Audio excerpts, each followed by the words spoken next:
Your first impression of a video game may be a trailer, it may be some promotional art, it may be posters and billboards, but back in the day, it was usually the box art. You would walk into your local video game shop and you would look at the cover, and the cover had to do all of the selling. You had to look at the box, back and front, and it would convince you whether to buy the game. Assassin's Creed is a franchise that I think from the offset stood out due to its box art. The colour scheme of a guy dressed in white with a bright white background left a very different impression that hooked people just from the cover alone. Since then, Assassin's Creed has evolved and changed the way it designs its front covers. Sometimes we've had multiple covers for different editions of the game, sometimes it's been just the one. Sometimes they'll just change it randomly. And that's what I want to go through today. Now that Assassin's Creed Shadows has been announced, we know what the cover art for that game is going to look like. And I was incredibly impressed. And because of how good that cover art was, I wanted to take a trip back and look at every single mainline cover that has been in the Assassin's Creed games, because I think it tells a very interesting story of how Ubisoft have evolved and changed the way they market these games. So join me as we recount every box art in the Assassin's Creed series.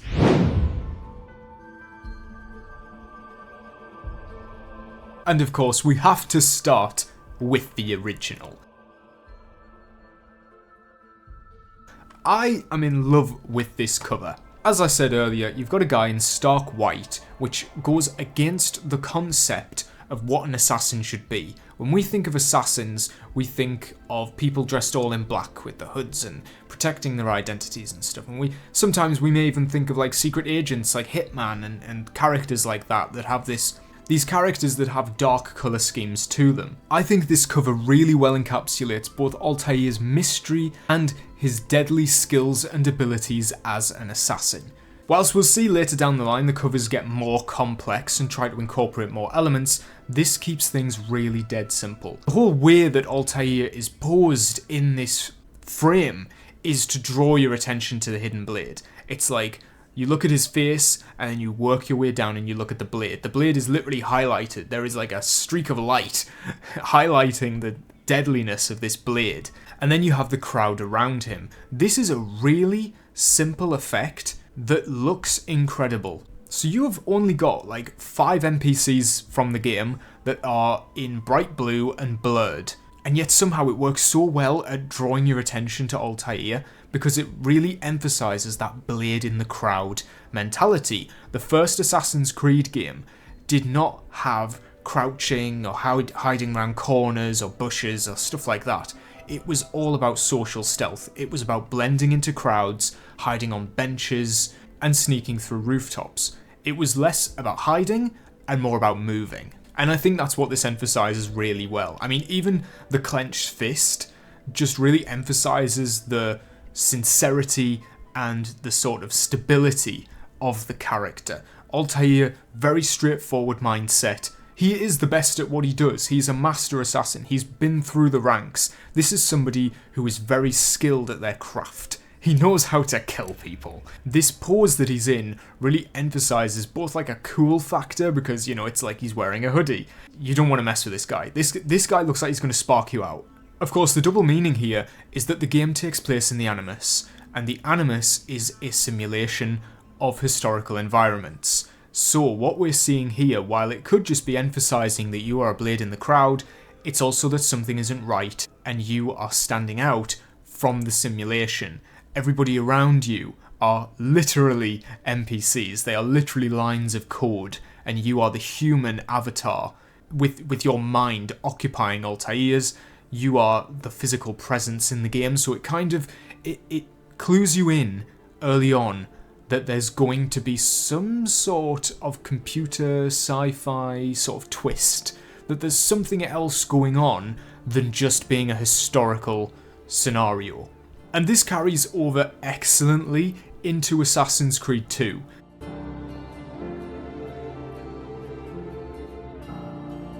Assassin's Creed 2 sort of inverts what the first game was doing while staying sort of committed to the art style in a way. Assassin's Creed 2 has such a dynamic colour scheme compared to the first one, because the first game, the blue and the white, create a very calm and cool sort of environment. You know, you look at this guy and you go, oh, he's cool. When you look at Ezio, you think, oh, he's a killer, you know? We've got bright red colour schemes. The NPCs behind him have been killed. You can see they're clutching their throat, they're falling away. He's killed them. And I think the interesting part of the first game, where we have Altair with a clenched fist because he's taking things really seriously, now we have Ezio as a comparison, who is fully, you know, showing off. He's showing off, that's exactly what this cover says. He's smiling, he's got his blades out, he's not afraid of hiding, he wants to show off, he wants to boast, he has that like fun sort of personality. And whether that's really reflected in the game is another thing entirely, but Ezio's swagger, you know, is like fully on display here. And especially considering like backlash to the first game, one of the main criticisms was that Altair was far too serious and far too like boring as like a character, and that the story wasn't particularly interesting. So I think Assassin's Creed 2's box art makes a promise that this game is going to be more fun, and you're going to enjoy the power fantasy that it gives you of being an assassin. It also quite directly has the Animus interface behind him. Like, if you've played the first game, you know you're in the Animus, so the second game doesn't try to hide this fact. It full on puts the Animus behind Ezio. The characters in it are a little more blurred, a little more like sort of abstract looking, I guess, because they kind of, at the same time as looking like people, they create a really cool pattern and a nice gradient, like red and white. That is a really good contrasting colour scheme to have. And I think you'll find as this goes on, I much prefer this style of cover art. I prefer when it looks a little more abstract, it looks a little more like, the time period doesn't matter here, it's the person you're playing as, and I think that's the biggest thing that the early games emphasise. It's like, okay, the people are in Florentine sort of attire behind him, but you would never really notice what time period you're in. The point is, do you want to be this guy? Yeah, you do. And that changes as the series goes on. Starting with Assassin's Creed Brotherhood.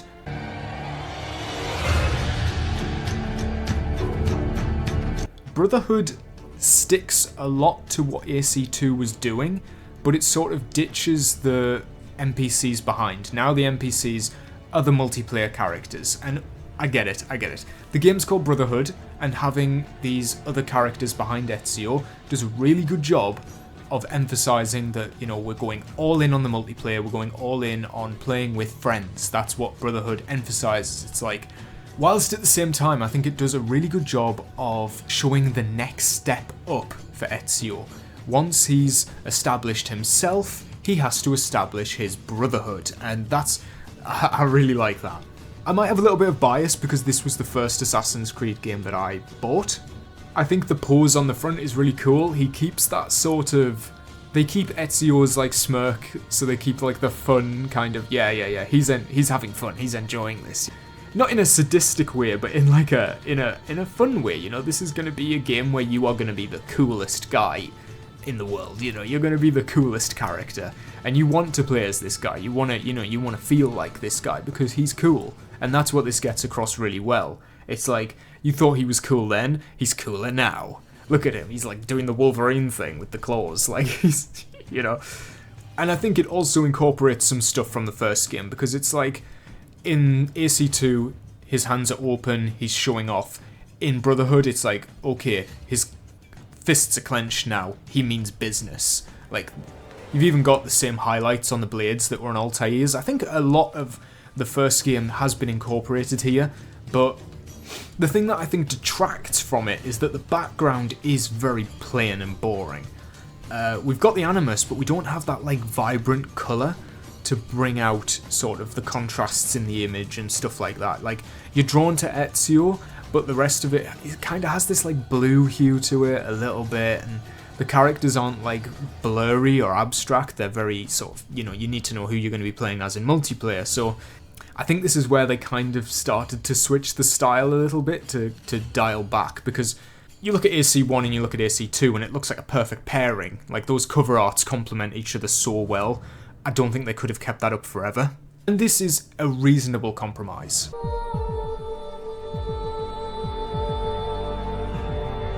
Okay, I'm really not a fan of the AC Revelations cover because it feels the most boring. I mean, it is literally just the Animus loading screen that has been screenshotted, and then there's like 2 PNGs of Ezio and Altair put on the front. And I think it conveys the wrong message as well, because this is a game where Ezio is not hunting, he's searching for Altair's memories. I think the cover art tricks you into thinking that you're going to be playing as Ezio and Altair, but that they're sort of helping each other. Like, they look like they're standing back to back, like they're fighting together. But that's not really what's happening. It's more about Ezio searching for Altair. So I would almost say like the cover is a little misleading and it's kind of plain. My main criticism is with the Altair stuff, honestly, because it looks like he's going to play a major part in this.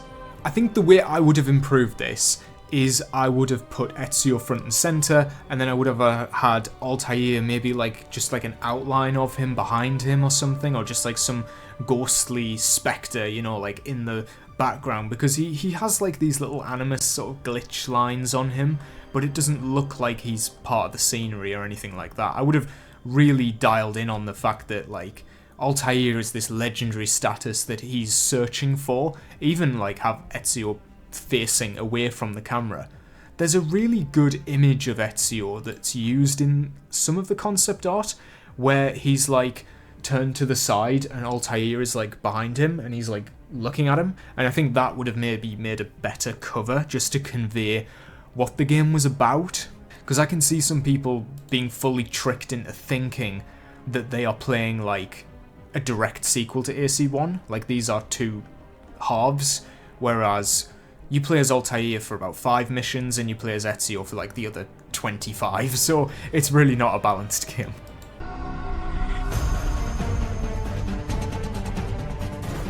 Okay, so Assassin's Creed 3 is wild. This takes such a massive departure from what they were doing before, because this is the first one that feels like it was not just a PNG on top of a background. This is a scene that has been created to really market the game.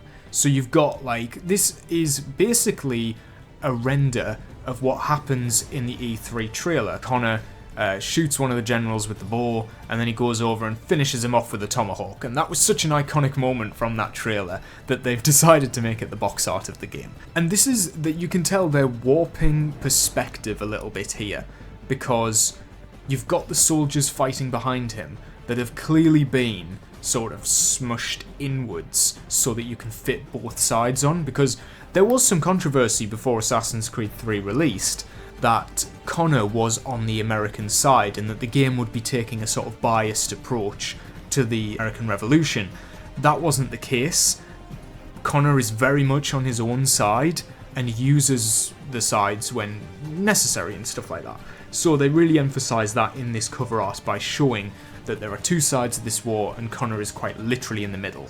I would have liked it if perhaps there was a little bit of sort of Animus distortion going on behind them, but I mean the effects and everything going on, there is even like motion blur on Connor's tomahawk to really sell the idea that like we are taking a screenshot within this heat of battle, and I think it does a really good job.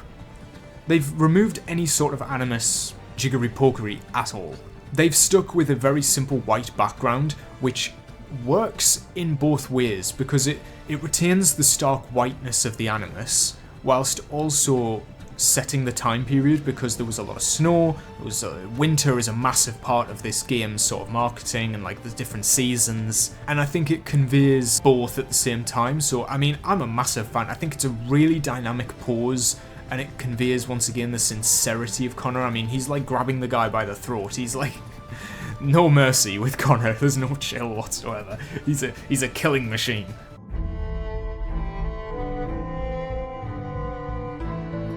Okay, so Assassin's Creed 4 is an interesting one for me personally, because this was the first time I ever bought a deluxe edition of the game.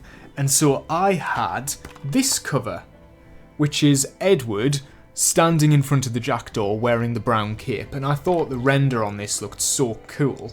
I mean, I'm not going to say I bought the deluxe edition just for the box, but I did really like the cover. You know, the blue pops really vibrantly on his outfit, the red, everything looks really cool. And then I saw what the official box art looked like for like the normal edition of the game, and I'm just not a fan. I just don't like Black Flag's cover at all. There's a much better version of it that just tweaks the perspective a little bit, which I greatly prefer. I mean, there's something about his face. His face just looks like photoshopped like to hell, and I don't know why they've gone with this. It looks like they took the original image and then like just photoshopped his face to give him a smile so that he could resemble Ezio a bit more, because I guess they wanted to sort of bring back the nostalgia for like the cool character, because after Connor they wanted to give a bit of levity, which is understandable. We've got like the entire deck of the ship of people are dead already, and you know, we've totally lost the animus at this part. Having the Black Flag behind him, I think, is definitely the moment where you think, is this becoming more about the time period than the character? And as we go on, you'll see that is the case. I mean, I think it does a great job of just conveying a moment in action. You know, you're going to be boarding ships, you're going to be, you know, living the pirate life, and it does convey that very well. And I mean, you look at Black Flag, there's so many amazing artworks for Black Flag that they could have used, and I just feel like they went with the most boring one.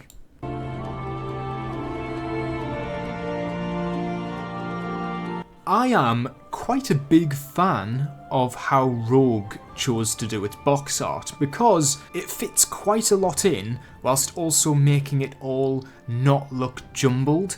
It all looks quite cohesive. This box art has a lot to convey. For a start, you're not playing as an assassin, you're playing as a Templar, but you still have a hidden blade, you still have to have the hood iconography on the box art, you've got to convey that there are ships in the game, so you've got to have the ship behind him.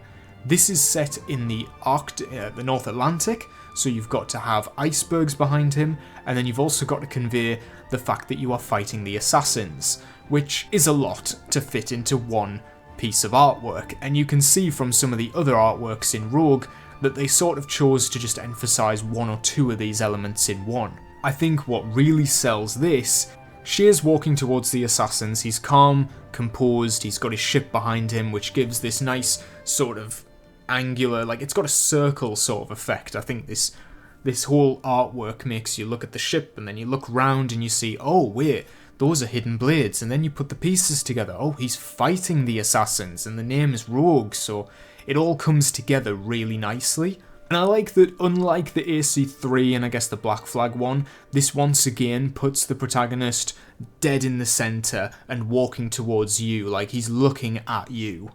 Although, I'm going to say one thing, now that I'm actually looking at the box art, the PS3 version of this, obviously Xbox and PlayStation have like different scales. You really can't tell that there are assassins on the side, like these two little fellas with the blades could just be like icebergs, honestly. It's very dark and quite difficult to tell. Like when I'm looking on my computer, images are obviously high resolution, the brightness has been fixed, but in person, like look how dark that is. I can't actually see the blades much, so you could be a little confused by that, so that's maybe a negative on that.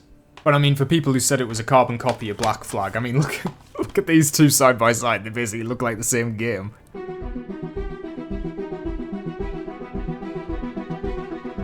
Assassin's Creed Unity's box art shows a very major, pivotal point. This is when Ubisoft started lying.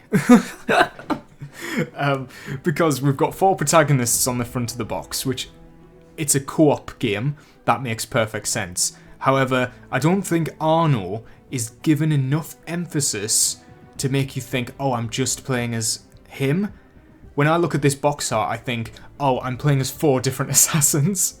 Arno isn't even like the only one looking at the camera or anything. Like the guy to his right is looking at you, and the guy on the end is looking at you. So you could be easily convinced that all 4 of these characters are people that you will be playing as and learning about, but really it's only Arno. That's the first problem.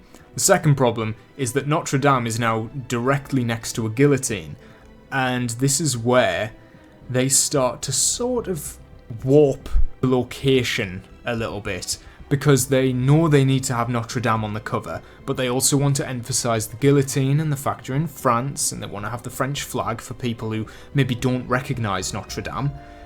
And because of that, we've got a cover that looks very sort of messy, because you've got the perspective changing all the time. You've got Notre Dame, which seems very far away. You've got the guillotine, which seems like also very far away. And I think it's difficult to see what they're actually standing on, because they've included the character's feet. And then there's also like sparks at the bottom and stuff. Like, it feels a little bit like they're doing too much to try and sort of convince you of the time period. The way I would have done this is I would have simply had Notre Dame behind Arnaud, if you had to have Notre Dame in there, and then I would have had Arnaud front and centre with the other three, a bit similar to Brotherhood, sort of faded out and like Animus Glitchy behind him to emphasise that these are your friends and you're not actually, they're not characters, you know, you need to emphasise that they're not characters. But I will also say that it does a really good job of showing the customization in the game, because each of these characters have distinctly different outfits. I don't think any of these outfits are in the game, but that's another thing. But also the weaponry, because this was a game where you could choose sort of a variety of different weapons and loadouts for your assassin. So we've got one with an axe, one with a gun, and one with the phantom blade, so it's almost like different play styles. We've got the heavy character, we've got the sharpshooter, and we've got the stealth guy. So I think it does do a good job of that, but it's definitely coming at it more from mass appeal. How can we get mass appeal on this game? We need to make it look dynamic. And guess what? As with most of these, there is an alternate cover that looks better. I have no idea where this cover came from, but it's like a much better version of that one that we saw as the main cover, because Arnaud is very clearly front and centre, and the other three are very clearly behind him, and they have like, the guillotine is front and centre, and then there's a hint of Notre Dame in the background, which I feel like this was the original one, and then they tweaked it later to incorporate more stuff in it. I think it's a better composition, and I'm really surprised it's just not the cover art for the game. I don't know why they went with this flat looking image that looks like it's poorly composited.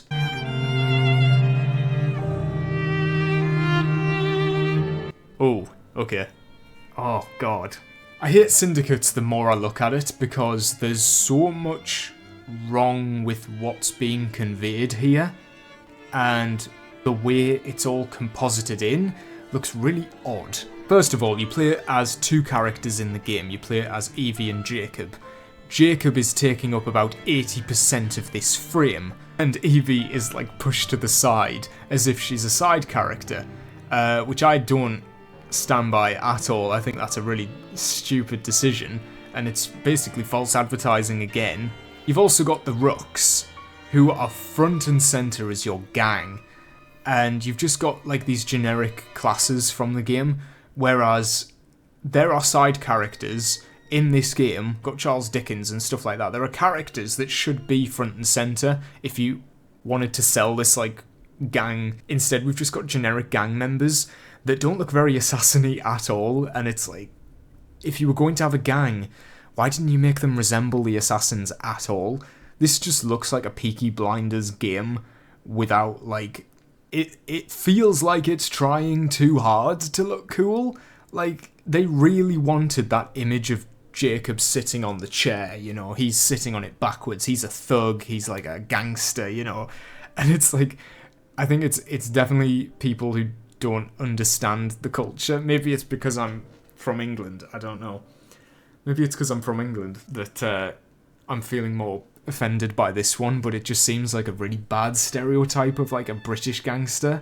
Then you look behind them, and then have you noticed like the last 3 or 4 games or something, they always try and get the flag in of the country, like as if we didn't know this was England already. We have to have a Union flag, like a Union Jack behind them. Now I thought when I first saw this that they were inside a tavern, but now I'm not sure.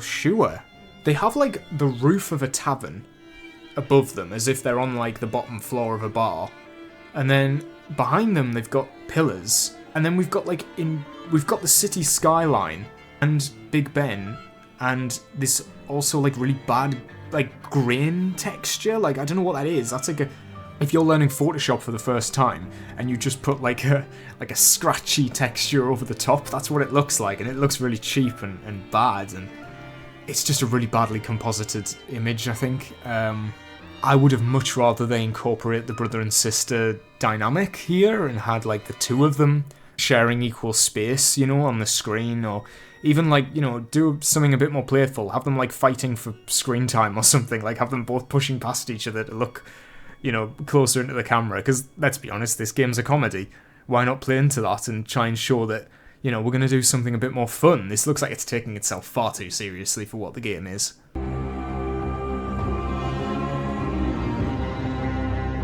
I really love Assassin's Creed Origins. I will defend that game forever.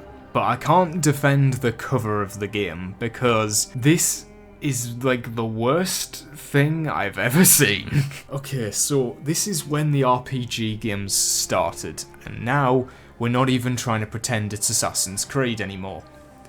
Bayek is facing what appears to be the entire country of Egypt smushed into one image. We've got the Sphinx, we've got Alexandria, we've got the pyramids, we've got the palm trees. It's like we had to include everything, and it's not even like Bayek matters. Like, Soft clearly just stopped caring about their characters here because they thought nobody's going to buy the game based on the cool guy on the front, because we tried that with Syndicate. People want to buy the game for Egypt, they want to go up a pyramid, so we're going to sell the game on the protagonist of the game looking at the game. I don't like this cover at all, because Bayek's character design is really cool, and they could have emphasised that you are playing as the first assassin. Like, surely that is the whole point of this? Why not do a callback to the first game, have him recreate the same pose with Altair to be like, look how far we've come, we're going back to the origins of the franchise, we're gonna maybe do the cover similar, like use the yellow gold effect. Like, this game has a really cool, like, sort of Egyptian hieroglyphic sort of background they use in the loading screens. Why not just put that on the cover? I mean, there is images of Bayek with that as the background that would probably work as more of a homage, but in terms of feeling like Assassin's Creed Origins, no. And especially, like, even from behind, they're emphasising the shield, the bird, and the bow. He doesn't look like an assassin. He straight up doesn't look like an assassin, but when you look at him from the front, I think he does. And also, one thing I do like about this is, I will say, the colours are a lot more vibrant. It's popping a lot more. It looks like they're finally sort of embracing colour and making the game look more colourful and bright and fun and bold, and like, the problem is it's all going into the country and not the character. Like, they really want you to focus on the fact that this is the Egyptian one, not that this is the Bayek one.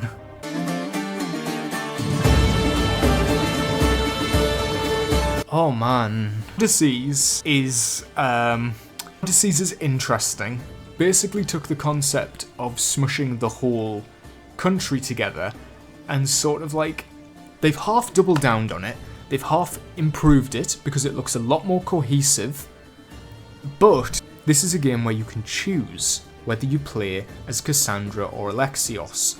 But the cover is either Cassandra or Alexios. You can flip the cover of the game to whoever you want to be on the front, but it doesn't incorporate the fact that you can choose who you play as. They've also stole a few elements from Rogue, as they have the two guys with the swords ready to fight, which is supposed to reflect the mercenary system, I guess. There's also like a battle going on to the right of it, so that's like the whole war thing they've got going on. They've got the ships, showing that there's going to be like ship combat, and the eagle's even there. Like, they've got to include absolutely everything to sell the game. And I think they're missing out on who the focus should be here, and that is the character. You want to play as a Spartan. Like, this is a Spartan fantasy. Everybody wants to play as the cool Spartan-looking guy, and yet you seem to be putting so much emphasis on everything around him. And I just think the posing and the whole, like, direction of the image is really weak. I mean, what pose is this? He's got a spear and he's just sort of standing, like, looking down. Like, he's not even... I don't see the engagement. It looks like I'm playing as a really boring, generic character. Like, look at the cover. Hang on a minute. So there's a game called Rise, Son of Rome that came out for the Xbox One. And I think that has a much more dynamic pose on the front. Like, the box art's not great, but the posing is better. He's, like, coming for you, you know? He's coming for the camera and he's gonna... You know, you get the aggression, you get the sort of, you know, the war sort of vibes from it, whereas Alexios looks simply bored, or like he's just accidentally used an emote.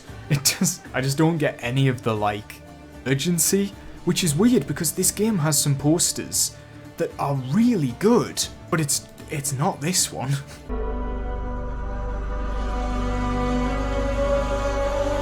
Valhalla's box art is awful.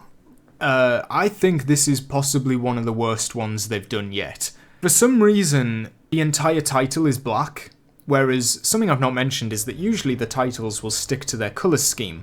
In the case of Origins and Odyssey, they added like the gold texture to it, or the bronze sort of brass texture to it, and that looked really cool. I'm actually a big fan of these games straying away from just having a red subtitle and actually incorporating a little bit of the time period into the logo. I think that's really cool. I've never had a problem with the way Assassin's Creed do their sort of typography, I guess. But I have a real issue with it here because this game was like, a lot of this game's user interface and stuff is like a really bright blue. It's like this really nice blue they've gone with.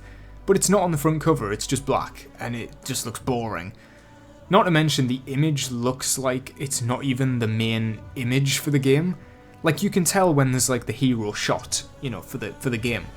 This is just boring. It's just Eivor standing there with two axes, a boat behind him, and a couple of dudes. Like, this doesn't sell the Viking fantasy to me at all in a game that does at times have some really nice sort of environments and colour to the game. This looks like they took the colour grey and just colour picked it, like just a little bit over every time, like just blue, grey. It looks really bland. All of the life has been sucked out of it. Even when you look at like the other editions of the game, the Ultimate Edition of Valhalla should be the best looking cover to sell the game. And it's just Eivor from the side. It's just Eivor. And the title has been moved into the middle, and it's like, it's an interesting pose. The best one for the game is probably the one where Eivor's like screaming, but it is just the exact same cover with a bit more life put into it, a bit more sort of personality, and I like Eivor's pose in the cover. I think it conveys the Viking fantasy, but you don't get any idea of the scale or the sort of...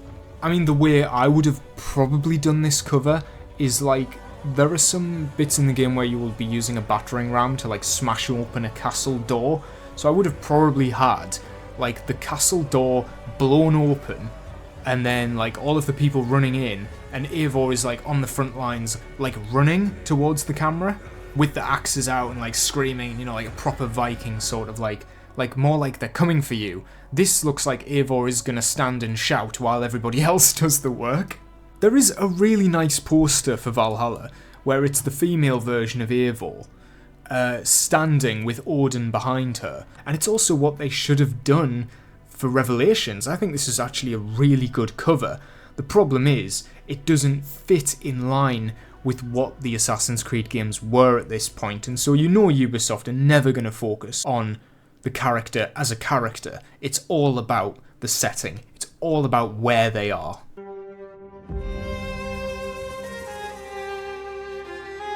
Now, Mirage, Assassin's Creed Mirage is very interesting. This one was a smaller game that I feel like had a lot less sort of pressure put on it to sell. A lot less like, you need to sell this, you need to sell the time period, you need to sell the gimmicks and the features and everything. This was just make an Assassin's Creed game. And the cover for it, there's a few different covers. When I've been out and about, I've seen a few different covers for this game. I've seen the one where he's just stood to the side, like hiding, and I've seen the one where it's just his face with the blade in his way.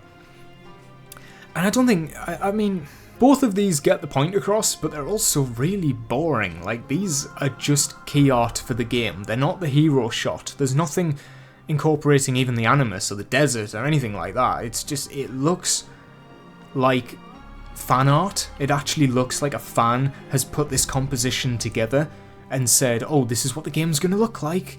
It's not what the game should look like.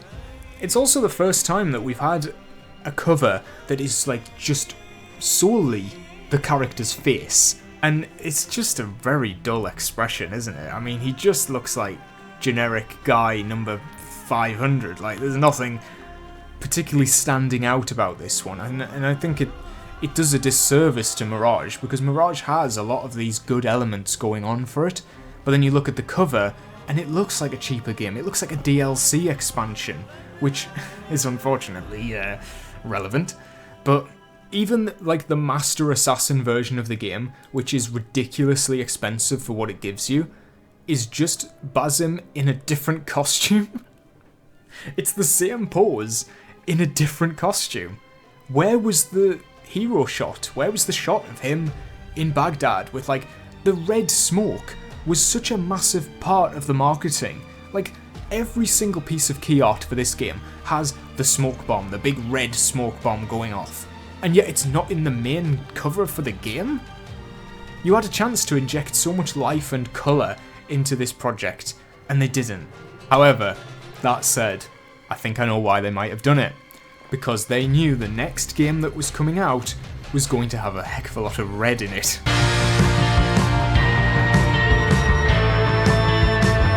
And I'm thrilled to say cover art is actually good. In fact, I'd go so far as to say this is the best cover art since Assassin's Creed 3. Because this is the first cover that has both of the playable characters on it, front and centre. It incorporates the time period, but it also has this bright red throughout the whole thing. And you can tell the marketing is going to be using this red a lot.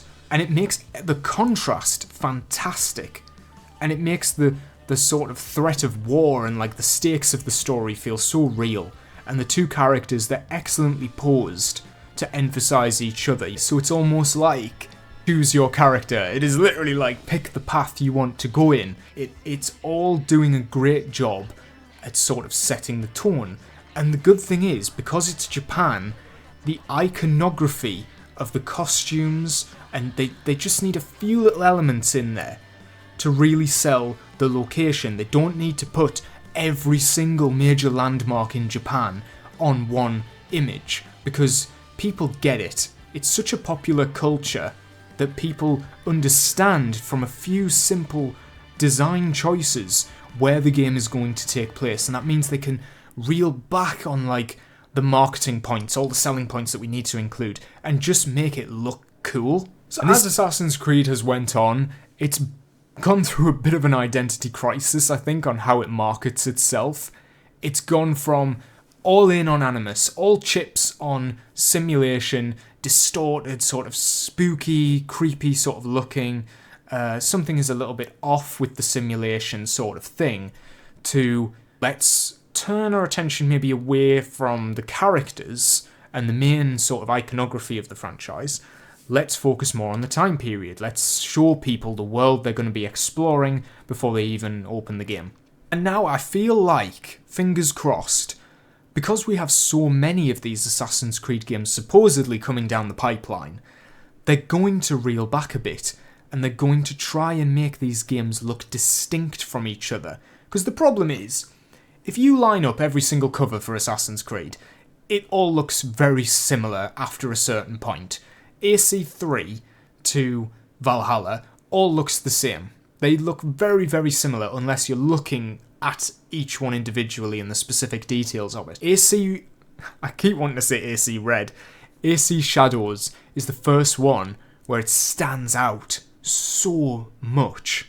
I think this could potentially show the signs that each game is going to focus on its art direction. I think that's what it is. I think it's the art style, the direction the game's going in is all going to be conveyed through hopefully some vibrant colours, some different patterns maybe, and they're going to really try and make each Assassin's Creed stand out.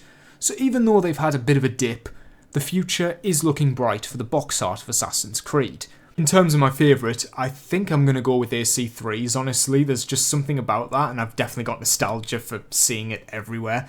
But I just think it's a great dynamic pose that catches him in the heat of action, and it doesn't incorporate any of the animus, which is a bit of a bad thing, and I would say that my close second is like Assassin's Creed 1 and 2. I really like the way those games look. They look like a visual style, but I think the future is looking bright, and that is what we should be focusing on in the future. So, I want to thank you very much for watching this video. Do let me know down below which of these box arts is your favourite. What's your favourite cover for Assassin's Creed? Which is the one that got you to buy the game? Let me know down below. Don't forget to like and subscribe if you want to see more like this, and I will see you in the next video.